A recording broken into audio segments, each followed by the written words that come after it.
İnsanlık, var olduğu süre boyunca yaşam için her türlü fedakarlığı yapmış ve gerektiğinde de yapacak olan canlı. Hayatlarımız bizim için oldukça farklı anlamlar taşıyan, nihayetinde taşıdığı anlamlarla beraber bizi yaşama bağlayan olguları oluşturan durumlar içerir. Bu durumlardan en önemlisi olan şey ise yaşam. Yaşamdan da öte uzun yaşam. Her birimiz mutlak sonsuzluğu aramayı isteyen ve temelinde ölümsüzlük felsefesi yatan düşünceleri hiçbir zaman reddetmeyiz. Dini ve tasavvufi olgular bir kenara bırakıldığında insanoğlu sonsuz yaşamın en kıymetli mükafat olduğunu düşünerek bu düşünceye sımsıkı kendini bağlamıştır. Hatta temelinde oluşum amacı ölümsüzlüğü aramak olan bir bilim dalını bile ortaya çıkarmıştır. Yoksa buna eski bilim mi demeliyiz? Videoya geçmeden önce kanala abone olmayı ve bildirim zilini açmayı unutmayın. Şimdi geriye yaslanın ve tarihin bu gizemli yolculuğunun tadını çıkarın.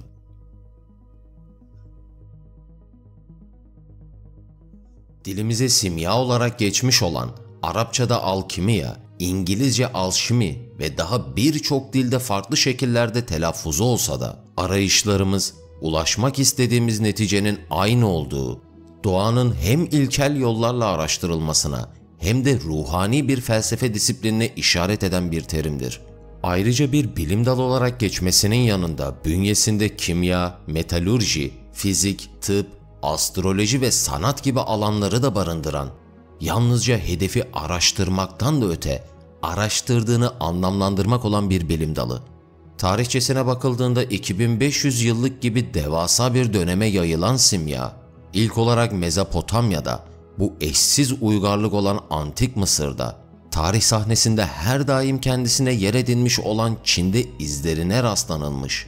Devam eden tarihlerde ise klasik Yunan döneminden güçlü Roma İmparatorluğu'nun hüküm sürdüğü coğrafyalara kadar 19. yüzyıla uzanan hikayesiyle birçok yerde gözlemlenmiştir.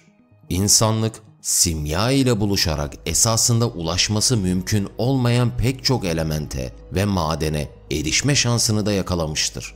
Simyacıların asli ve en önemli arayışlarının kaynağı, insanoğlunun vazgeçemeyeceği güzelliği içerisinde barındırmış olan altındır. Öyle ki evrende olan her değersiz sayılabilecek element, mutlak suretle altına dönüştürülmeli düşüncesi, yüzyıllarca simyacıların felsefelerine hakim olmuştur. Ancak arayışlar yalnızca elementleri altına çevirmekten geçmiyor. İnsanoğlu hep en özel canlının kendisi olduğunu düşünür. Yaşamı boyunca mutlak suretle yaratılmasına bir amaç belirler. Bu amaç neticesinde hedeflerine yönelik gerçekleştirmiş olduğu eylemler muhakkak ki her zaman her yola başvurmak olmuştur. İnsanoğlunun bu düşüncesi de tıpkı simyacıların ortak arayışlarının bir göstergesi olarak simya bilimiyle hayat bulmuştur. Yalnızca bir elementi değerli başka bir elemente dönüştürmekten de fazla, insan vücudunu ve ruhunu en mükemmel hale getirmek için de oldukça fazla çaba harcamışlardır. Kişilere göre değişkenlik gösteren mükemmellik olgusu, kimi zaman birilerimiz için yalnızca davranışsal olsa da, kimilerimiz içinse ruhani mükemmellik olarak atfedilir. Simyacılar ise mükemmelliğin asıl şeklinin ölümsüzlük olduğunu düşünmüşlerdir. Ölümsüzlük hiç düşündünüz mü? Dünya yaratıldığından ve canlı türü ortaya çıktığından beri hayatta olduğunuz bir senaryo olsaydı nasıl olurdu? Milyonlarca, hatta milyarlarca yıl boyunca hayatta olduğunuzu, dünyanın bebeklik döneminden ta ki olgunluk dönemine kadar, hatta son bulma dönemine kadar yaşam sürdürdüğünüzü bir düşünün. Bu oldukça güzel ve etkileyici gözüken durumda, siz artık zamanın esiri olmaktan çıkıp zamanın ta kendisi olurdunuz. İşte bu düşünceleri de içinde barındıran ve tıpkı yaşamın sonsuzluğunun en büyük önem arz ettiğini düşünen ve yaşamını yalnızca ama yalnızca bu arayışa sürükleyen biri var. Takvimlerimizi 15. yüzyıla kadar geri götürüyoruz. Simyaya oldukça meraklı olan ve tüm arayışı yalnızca bunun çerçevesinde gerçekleşmiş olan biri. Kimilerine göre yalnızca bir efsane, kimilerine göre ise sonsuz arayış çerçevesinde koyulduğu bu yolda sonsuzluğu bulmuş olan kişi. 1330'ların kasvetli Fransa'sında dünyaya gelmiş ve bu neticede kader onu simya ile özdeşleştirmiş gibi arayışlara sürüklenmiş olan bu kişi Nicholas Flamel. Simya tarihinin en önemli kişilerinden olarak kabul edilen Flamel, tüm simyacıların yüzyıllardır aradığı şeye ulaşmış, ölümsüzlük ve bunun yanında sonsuz altın getirdiğine inanılan felsefe taşına erişmiştir. Durun bir dakika, yoksa bu tamamıyla gerçeklikten uzak ve yalnızca bir efsane olarak anlatılan bir hikaye mi? Nicholas Flamel ismine ilk olarak rastlayacağımız yer 14. yüzyılda Fransa'da başlıyor.